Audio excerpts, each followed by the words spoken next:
tayo. Galing ni Ma'am Maniki.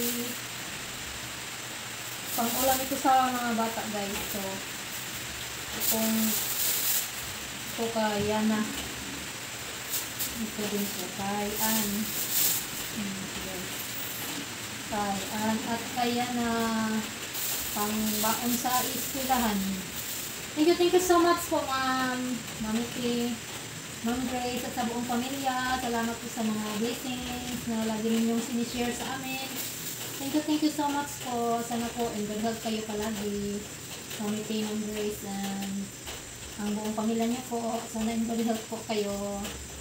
God bless po. Luto po kayo guys ng ulam ni Ann. Ulam na pangbaon niya. Iulam niya sa agahan. Nagpabigay na naman si Ma'am ng mga pang-ulam sa mga bata guys. Thank you so much Ma'am sa binigay mo naman na pang-ulam sa mga bata. Thank you so much po talaga.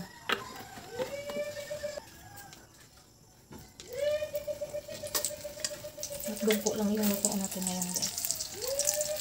Hotdog at saka chicken pusino.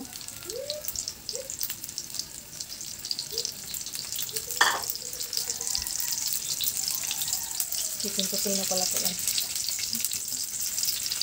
Para kay Alan po ito guys, kasi kami mayroon kami nakabili po si Alan kahapon ng hapon ng isda.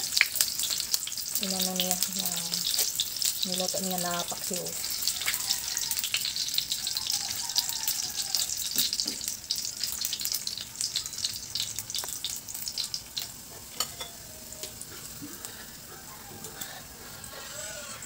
Ito na po yung ating hotdog.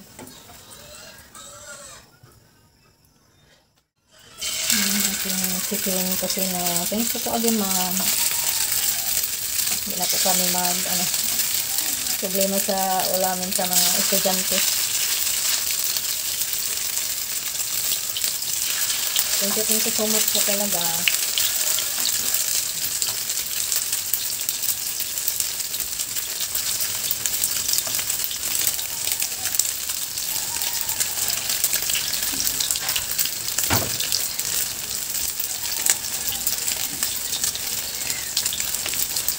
Sige na dihaan.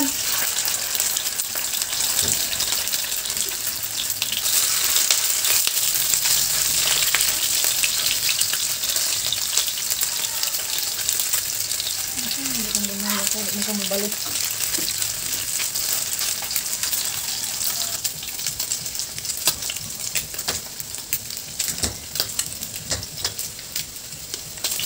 Ito na din ang ating chicken kusino.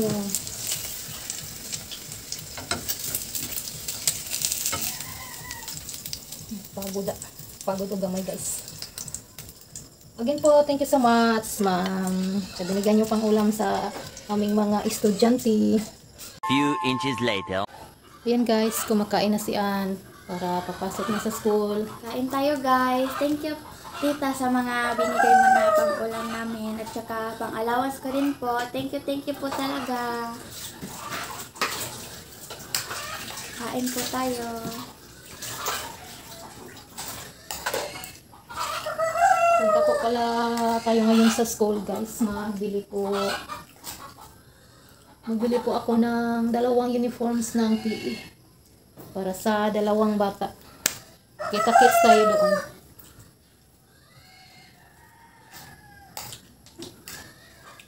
Ito guys, mayroon ding tinapay na pinabigay si Ma'am ngayong umaga.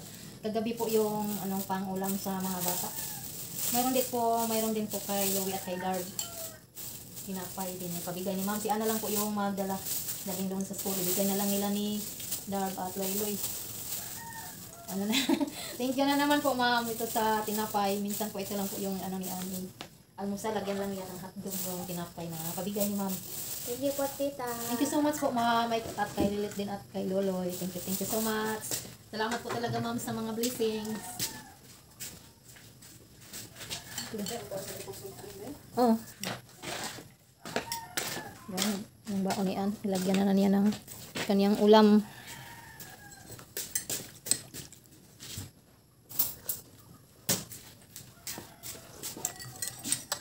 Ito na yung sudan. Kasi pahatid natin yung yung pambaon niya na. Bihira na po makapunta si Ana dito guys. Holiday na po yung klase niya. Minsan din pag Sabado busy po kami.